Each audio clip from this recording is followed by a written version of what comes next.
Hello friends, मैं विवेक Mishra Satpura online classes में आपका स्वागत करता हूं।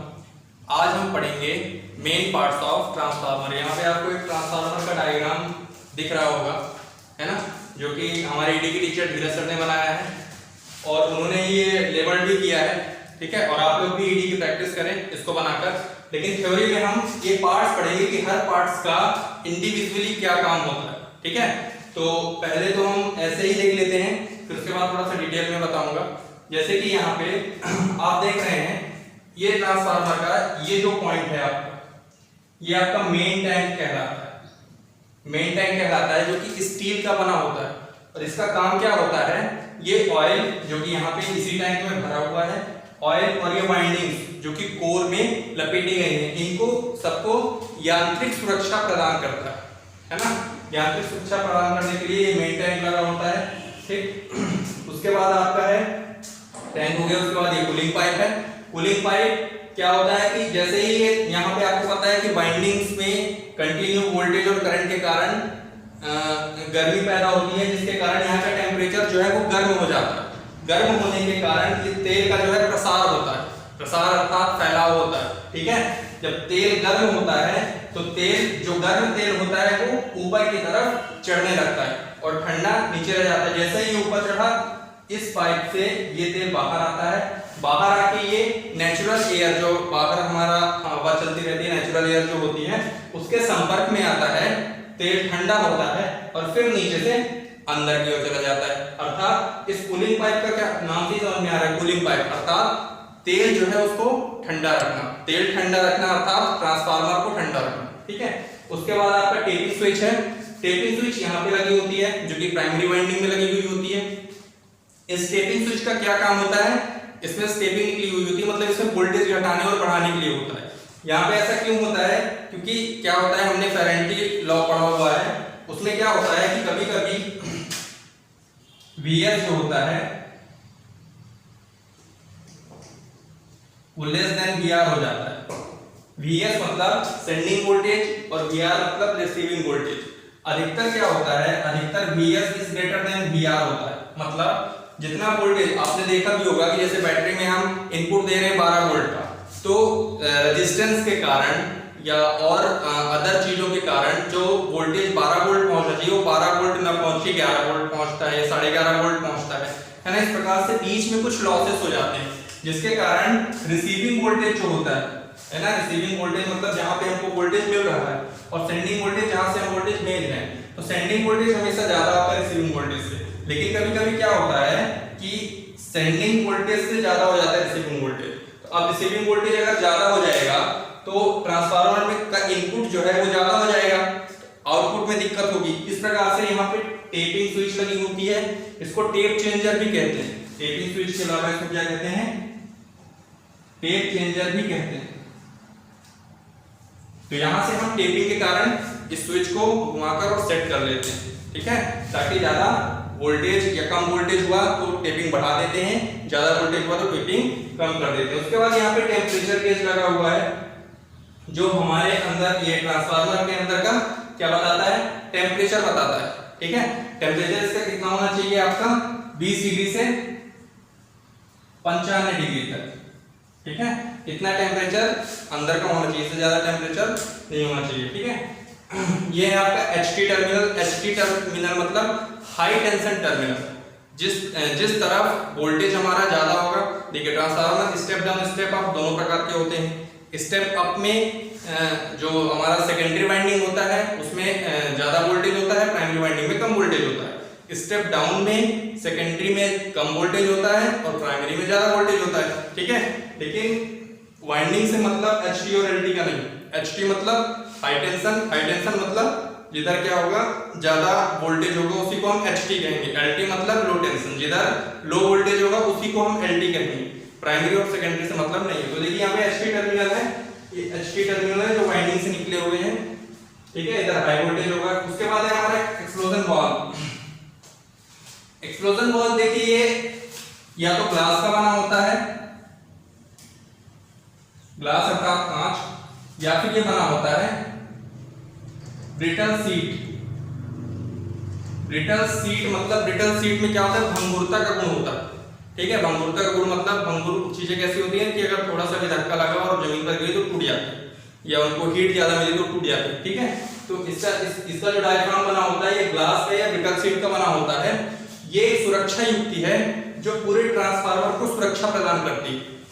किस कंडीशन में? जब हमारा बकोल्जी रिले काम नहीं करता, बकोल्जी रिले काम नहीं करता है, तब ये एक्सप्लोजन वाल्व काम करता है ना। मतलब जब मान लीजिए ज्यादा हीट हो गया ट्रांसफार्मर, ठीक है, और मैन्युअली हमने ऑफ नहीं किया, उसके बाद बकोल्जी रिले ने भी ऑफ नहीं किया, उस कंडीशन में क्या होगा? अगर ये नहीं फटेगा तो हमारा पूरा ट्रांसफार्मर ब्लास्ट हो सकता है। तो पूरे ट्रांसफार्मर की सुरक्षा के लिए ये एक्सप्लोजन वाल्व क्या करता है? फट जाता है, और यहाँ से जो गैस बनती है इसके अंदर, वो गैस यहाँ से बाहर निकल जाती है, और ऑयल हमारा जो हमारा ट्रांसफार्मर होता है वो सही सलामत बच जाता है। ठीक है, तो लास्ट कंडीशन में ये काम करता है, एकदम लास्ट कंडीशन में। ठीक है, और ये मतलब कुछ काम नहीं करेगा तो ये फूट ही जाएगा। ठीक, उसके बाद ऑयल गेज। ऑयल गेज लगा होता है कंजर्वेटर टैंक, जो यहाँ पे हमें ऑयल बताता है कि ट्रांसफार्मर में अभी कितना ऑयल है या कितना नहीं है। ठीक है, उसके बाद है एलटी पोर्सलिन बुशेस। ये है हमारी एलटी जो बुशेस होती हैं। अच्छा, बुशेस का क्या काम होता है? देखिए, जैसे अंदर वाइंडिंग्स लगी हुई हैं, अब वाइंडिंग, अब देखिए जो बॉडी है ये स्टील की है, अर्थात सुचालक है ना। इसका क्या है? चालक है। अगर ये बॉडी में डायरेक्ट हम वाइंडिंग निकालेंगे तो पूरे ट्रांसफार्मर शॉर्ट सर्किट भी हो सकता है और पूरे ट्रांसफार्मर में करंट भी फैल सकता है। ठीक है, तो इसके लिए हम क्या करते हैं? बुश डालते हैं। बुश वो होती है जो ट्रांसफार्मर को उसकी वाइंडिंग से पृथक करती है ना। ट्रांसफार्मर को उसकी वाइंडिंग से पृथक करती है और बाहर टर्मिनल निकालती है, पृथक करके, उससे टच करके नहीं, उससे पृथक करके बाहर क्या निकालती है? टर्मिनल निकालती है। तो ये एलटी जो बुशेस होती हैं पोर्सलिन की बनी हुई होती हैं।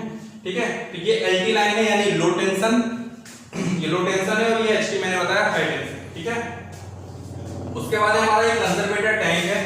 कंजर्वेटर टैंक का बहुत बड़ा काम होता है, ये आधा भरा होता है। ठीक है, उसके अलावा इसका क्या काम होता है? देखिए, इसे तेल भर दिया हमने तो ठंडे तेल और गर्म तेल में अंतर होता है। जैसे तेल जब ठंडा होता है तो ये क्या होता है? इसका प्रसार नहीं होता, फैलाव नहीं होता, ये कह सकते हैं कि सिकुड़ जाता है, सिकुड़कर एक जगह स्थिर हो जाता है। लेकिन जैसे ही टेम्परेचर बढ़ता है, यानी ऑयल जो गर्म होता है, तो ये क्या होता है? फैलाव, मतलब इसको फैलने के लिए जगह चाहिए होती है। तो जब ये सिकुड़ जाता है तब अगर तेल की कमी आती है तो ये भरपाई करता है।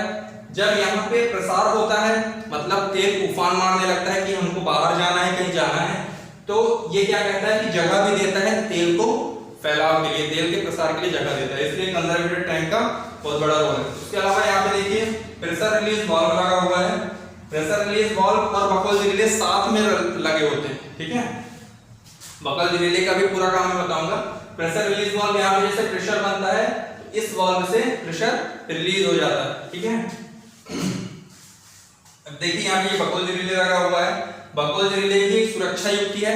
ठीक है, ये क्या करती है? जैसे अगर ट्रांसफार्मर ज्यादा हीट हो रहा है तो या तो पहले तो अलार्म करेगी। इसमें दो सर्किट होती हैं, एक अलार्म सर्किट होती है, एक ट्रिपिंग सर्किट होती है। ठीक है, पहले तो अलार्म करेगी। अगर अलार्म करके आपने खुद से ऑफ कर दिया तो अच्छी बात है मैनुअली। उसके बाद ये अगर आपने नहीं किया तो ये फिर ट्रिप कर जाती है ना, ट्रिप कर देती है, मतलब यहाँ से कनेक्शन कट कर देती है ट्रांसफार्मर का, और जिससे सप्लाई आगे नहीं जा पाती। ठीक है, उसके बाद देखिए ऑयल इनलेट वाल्व। इस टैंक में ऑयल भरने की जगह यहाँ पे है, ऑयल यहीं से अंदर की ओर हम डालते हैं, ऑयल इनलेट वाल्व। ठीक है, ये ब्रीदर है। ब्रीदर अर्थात हिंदी में इसको कहते हैं श्वासक। क्या कहते हैं? श्वासक, ब्रीदर। अब देखिए कोई भी चीज जैसे अंदर तेल का प्रसार होगा या सिकुड़ना होगा, ठीक है, मतलब तेल को प्रेशराइज जैसे होता है। देखिए क्या होता है कि बिना एयर के ये मुमकिन नहीं। जैसे आपने देखा होगा कि किसी ग्लास में पानी भर दो और उसके ऊपर कागज लगा दो या कोई ऐसी चीज लगा दो जिसके कारण उस ग्लास के अंदर एयर ना जा पाए, तो अगर आप उसको उल्टा भी करोगे तो क्या होता है उसके अंदर, मतलब वो पानी फैल नहीं सकता। ठीक है, उसी प्रकार से अगर इसके अंदर एयर नहीं जाएगी तो यहाँ पे ऑयल में कुछ होगा ही नहीं, मतलब ना ऑयल फैलेगा और ना ही सिकुड़ेगा, कुछ होगा ही नहीं, कोई काम ही नहीं होगा। इसलिए यहाँ पे एयर का बहुत बड़ा रोल है, और एयर जाने के लिए हमने यहाँ पे क्या लगाया हुआ है? ब्रीदर लगाया हुआ है। अब एयर के साथ ऐसा तो नहीं है कि एयर बस जाएगी, एयर के साथ डस्ट भी जा सकती है, डस्ट के साथ नमी भी जा सकती है। तो उसके लिए यहाँ पे हम और भी चीजें लगाते हैं, जैसे ऑयल कैप लगाते हैं। ऑयल कैप क्या करती है, ऑयल सील्ड कैप क्या करती है कि वो डस्ट वगैरह जो भी होती है, टीनी पार्टिकल्स जो भी होते हैं, छोटे छोटे पार्टिकल्स, उनको अपनी ओर खींचकर और उनको स्थायी कर देती है। उसके अलावा इसमें सिलिका जेल डाला होता है, ये लिखा हुआ है सिलिका जेल। ये एक पदार्थ होता है जो नमी सोखने का कार्य करता है। इस ब्रेदर में एक सिलिका जेल डाला होता है जो नमी सोखने का कार्य करता है। नमी कितनी सोखी गई है, नमी सोखने लायक वो है कि नहीं है, ये कैसे पता चलता है, ये उसके कलर से पता चलता है। अगर वो नीला कलर है ना, ब्लू कलर, अगर वो नीला है अर्थात वो उसमें अभी नमी बिल्कुल भी नहीं है ना। जब इसमें हम सिलिका जेल डालते हैं तो वो नीला कलर का होता है। उसके बाद जैसे ही वो नमी पूरी तरह सोख लेता है तो वो पिंक में चेंज होता है, या गुलाबी कह सकते हैं उसको, पिंक में चेंज हो जाता है। ठीक है, उसके बाद हम क्या करते हैं, या तो सिलिका, अधिकतर ट्रांसफार्मर में सिलिका जेल बदला ही जाता है, या इसके अलावा क्या करते हैं उसको गर्म करके उसको फिर से नमी से अलग कर देते हैं, या फिर धूप में सुखा देते हैं, है ना, तो थोड़ा बहुत कलर चेंज हो जाता है ब्लू। लेकिन अधिकतर क्या करते हैं कि हम चेंज ही कर देते हैं। ठीक है, उसके बाद ये कोर्स है, कोर्स अर्थात इसको हिंदी में क्रोड भी कहते हैं, हिंदी में इसको क्रोड कहते हैं। ठीक है, ये वही कोर्स है जो ट्रांसफार्मर के अंदर होती है और जिस पर वाइंडिंग की जाती है, प्राइमरी और सेकेंडरी वाइंडिंग, जिस पर भी वाइंडिंग लपेटी जाती है उसको हम क्या कहते हैं, कोर्स कहते हैं। उसके बाद ये वाइंडिंग है जो इन कोर पर लपेटी गई है। ठीक है, ये ऑयल है जो भरा गया है टैंक में। ठीक है, ये व्हील है, मतलब ट्रांसफार्मर अभी रखा हुआ है नीचे, हाँ इसको बेस भी कहते हैं, ये मेन टैंक को बेस भी कहते हैं। ठीक है, ये व्हील है, और ये आपका अर्थिंग पॉइंट है, अर्थिंग पॉइंट। ये आपका ऑयल आउटलेट है, ऑयल आउटलेट जैसे यहाँ पे इनलेट था ऑयल डालने के लिए, जब हमको तेल बदलना होता है ना, क्योंकि तेल की जो आर्द्रता है वो खत्म हो जाती है, उतनी चिकनाहट नहीं रह जाती है, उसका इंसुलेशन कम हो जाता है। ऑयल के दो काम होते हैं, है ना, एक तो ठंडा रखना और दूसरा इंसुलेशन, मतलब ये वाइंडिंग आपस में शॉर्ट सर्किट ना हो, इनको भी क्या करता है, इंसुलेट करता है। अगर नमी चली गई तो ऑयल में अगर पानी मिल गया या नमी मिल गई तो उसका इंसुलेशन कम हो जाएगा, है ना। तो दोनों काम होते हैं इसके। यहाँ से ऑयल आउटलेट होता है, मतलब तेल जब बदलना होता है तो यहाँ से हम ऑयल बाहर निकाल लेते हैं। ये आपका डाटा प्लेट होता है, डाटा प्लेट मतलब ट्रांसफार्मर कितने केवीए का है ना, इसका आउटपुट कितना है, इनपुट कितना है, ये सारी चीजें यहाँ पे लिखी हुई होती है। तो ये तो पूरा डायग्राम का हो गया। ठीक है, अब कुछ चीजें मैं बताता हूँ, हालांकि कुछ जो चीजें मैंने बताई हैं वो आप लिख भी सकते हो, जरूरी नहीं है कि मैंने नहीं लिखा तो आप भी ना लिखिए। जैसे पहला चीज मैंने बताया मेन टैंक, मेन टैंक या टैंक भी कहते हैं इसको। ठीक है, सबसे बड़ी चीज तो ये स्टील का बना होता है,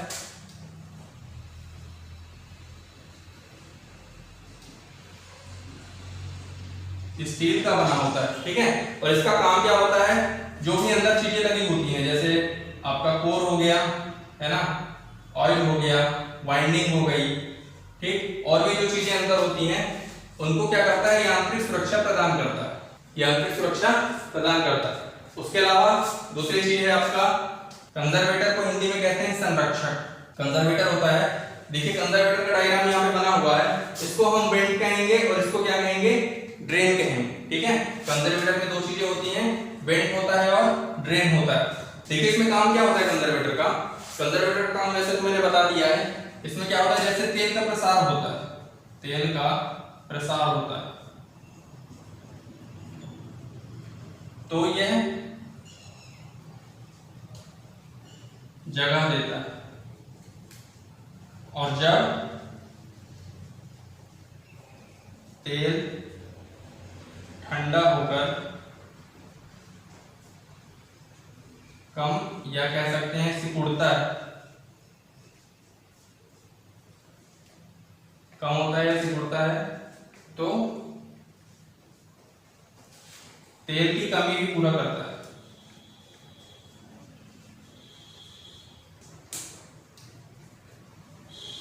ठीक है, जो चीजें मैं बोल रहा हूं आप लिख सकते हो डायरेक्ट, नहीं है तो ये इसका मेन काम होता है। ठीक है, ब्रेदर के माध्यम से एयर प्रवेश करती है, ये मैंने बता ही दिया है। उसके बाद टेम्परेचर गेज, टेम्परेचर गेज का काम क्या होता है, तापमापी है ये, अर्थात अंदर का तापमान बताता है। ठीक है, तो मैं लिखूंगा नहीं उधर, आप लिख लीजिएगा। उसके बाद टेप चेंजर है, टेप चेंजर में मैंने बता ही दिया है ना कि जब VS is greater than VR होता है या VR is greater than VS होता है तब क्या होता है। हाँ एक चीज और, टेप चेंज हम कब करते हैं, इसके लिए दो सर्किट होती हैं, ऑफ लोड और ऑन लोड। मतलब कभी अधिकतर हम ऑफ लोड करते हैं क्योंकि क्या होता है कि ऑन लोड में टेप चेंज करने के लिए यहाँ पे स्पार्क जनरेट हो जाता है। मतलब जैसे टेप चेंज करेंगे, हाई वोल्टेज रहता है, वहां पे हाई करंट रहती है, तो वहां पे स्पार्क उत्पन्न होता है। इसलिए हम क्या करते हैं, ऑफ लोड कर देते हैं, मतलब आइसोलेटर से पहले हम बंद कर देते हैं, लोड से हटा देते हैं ट्रांसफार्मर को। उसके बाद हम टेप क्या है यहाँ पे टेपिंग स्विच से टेप चेंज कर लेते हैं। अगर मान लीजिए हमें ऑन लोड ही करना है, ऑफ लोड हम नहीं कर सकते, तो उसके लिए स्पेशल कॉन्ट्रैक्टर और रिले बनाए जाते हैं जो वहां पर लगे होते हैं, जो कम से कम स्पार्क या स्पार्क रहित टेप चेंजिंग करवाते हैं। ठीक है, तो ये होता है टेप चेंजर का काम। उसके बाद एक्सप्लोजन वेंट मैंने बता ही दिया। एक्सप्लोजन वेंट ग्लास या फिर ब्रिटल शीट का बना होता है, ब्रिटल मतलब भंगुरता। ठीक है, इसका काम होता है फटना, मतलब ये एक सेफ्टी डिवाइस होती है जो ट्रांसफार्मर को आंतरिक दोष से बचाती है ना। ये तभी ऑपरेट करता है जब बकोल्ज रिले काम नहीं करता, मतलब ये बकोल्ज रिले जब आपका काम नहीं करेगा तभी वो एक्सप्लोजन वाल्व एट लास्ट, सबसे लास्ट ऑप्शन है, वो ट्रांसफार्मर के पास सबसे लास्ट ऑप्शन है खुद को सुरक्षा प्रदान करने। ठीक है, उसके बाद कूलिंग ट्यूब्स है, कूलिंग ट्यूब्स का भी काम मैंने बता दिया, इसमें ऑयल ठंडा होता है। ठीक है, और आगे अभी आप ट्रांसफार्मर के प्रकार पढ़ोगे तो उसमें पढ़ोगे मतलब शीतलन के आधार पर, कूलिंग के आधार पर, oil cooling transformer, water cooling transformer, air cooling transformer. ठीक है, इस प्रकार से पढ़ोगे। तो वाटर कूलिंग में भी क्या होता है कि ये जो पाइप है इनको पानी में रख दिया जाता है, मतलब ऐसे बाहर से पानी में इनको रख दिया जाता है, जब ऑयल आता है तो वो वाटर कूलिंग हो जाता है। अभी नेचुरल एयर है, वाटर नहीं है, तो एयर कूलिंग हो गया। ठीक है, इस प्रकार से ट्रांसफार्मर, तो ये कूलिंग ट्यूब्स हैं, ये जो बाहर निकली होती है कूलिंग ट्यूब्स हैं। ठीक है, इसमें तेल आता है और ठंडा हो जाता है। उसके अलावा क्या है, ब्रीदर है आपका।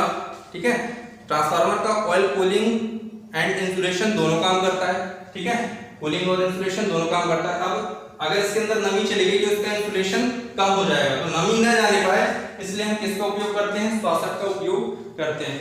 ठीक है, और इसमें और प्रकार से नमी जा सकती है, 3 प्रकार से इसमें नमी जा सकती है। पहली चीज तो आपका ब्रीदर पता ही है आपको। ठीक है, दूसरा मान लीजिए इसका कोई पुर्जा ढीला है, ठीक है, उसे हम गैस किट भी कहते हैं। मान लीजिए कोई स्क्रू ढीला है या कोई जो बासर लगे होते हैं वो ढीले हैं, तो वहां से भी हवा प्रवेश कर जाती है।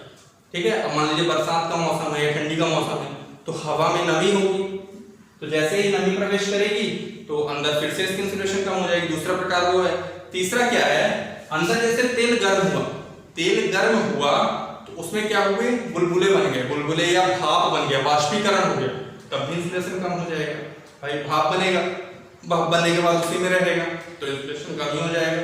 ठीक है, तो इस प्रकार से 3 प्रकार से हो सकता है, लेकिन मोस्टली क्या होता है, एआई होता है जिसके बचाव के लिए हम सिलिका जेल डालते हैं, ये मोस्ट है। ठीक है, बाकी आप जानो, सबके बारे में जानो और सबके बारे में लिखना चाहिए। ठीक है, तो क्या करना चाहिए हमें, स्क्रू वगैरह टाइटली कसे होने चाहिए। ठीक है,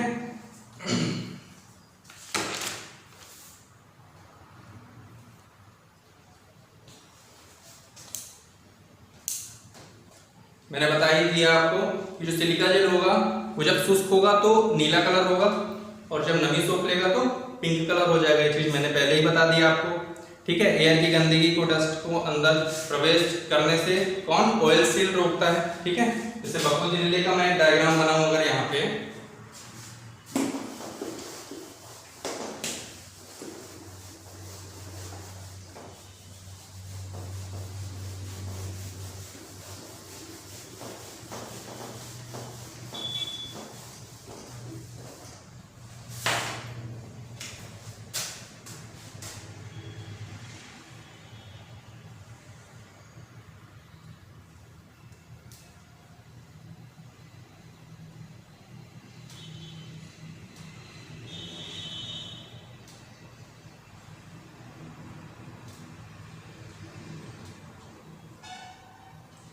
इसके अंदर सिलिका जेल भरा होता है यहाँ पे,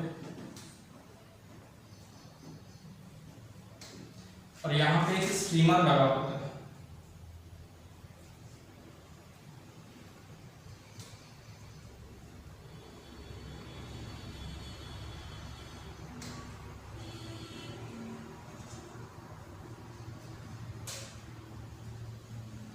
यहाँ पे ये ऑयल सील्ड होता है। ऑयल सील्ड का मतलब जैसे यहाँ से एयर जाती है, एयर जाने के साथ साथ डस्ट भी जाता है, ठीक है, उसके साथ क्या जाएगा, डस्ट भी जाएगा। तो ये ऑयल सील्ड जो है ये क्या करेगी, उस डस्ट को अपनी ओर खींच लेगी, अपने में चिपका लेगी, है ना, जिससे अंदर क्या ना जाने पाए, डस्ट न जाने पड़े, ठीक है, शुद्ध हवा जानी चाहिए। तो डस्ट न जाने पाए, इस पे ऑयल सील्ड लगी होती है। फिर यहाँ से सिलिका जेल में जाता है जो कि नमी सोखती है। उसके बाद फिर ये एकदम शुष्क हवा ट्रांसफार्मर के अंदर जाती है, ठीक है। फिर है आपका बकोल्जी रिले। बकोल्जी रिले एक सुरक्षा युक्ति है, ऑयल कूल ट्रांसफार्मर में ही यूज की जाती है, ठीक है। ये गैस दाब के सिद्धांत पर कार्य करती है, इसीलिए यहाँ पे प्रेशर रिलीज वाल्व लगा हुआ है कि गैस यहाँ, क्योंकि यहाँ पे प्रेशर बनेगा, इसीलिए यहाँ पे बकोल्जी रिले भी लगा हुआ है, क्योंकि ये गैस दाब के सिद्धांत पर कार्य करती है, ठीक है। पारे का यूज होता है बकोल्जी रिले में, ठीक। पारे का यूज अलार्म सर्किट में और ट्रिपिंग सर्किट दोनों में होता है, ठीक है। इस रिले का यूज सिर्फ पावर ट्रांसफार्मर में होता है, ना कि डिस्ट्रीब्यूशन ट्रांसफार्मर में। इसमें दो सर्किट होती है, alarm circuit and trip circuit.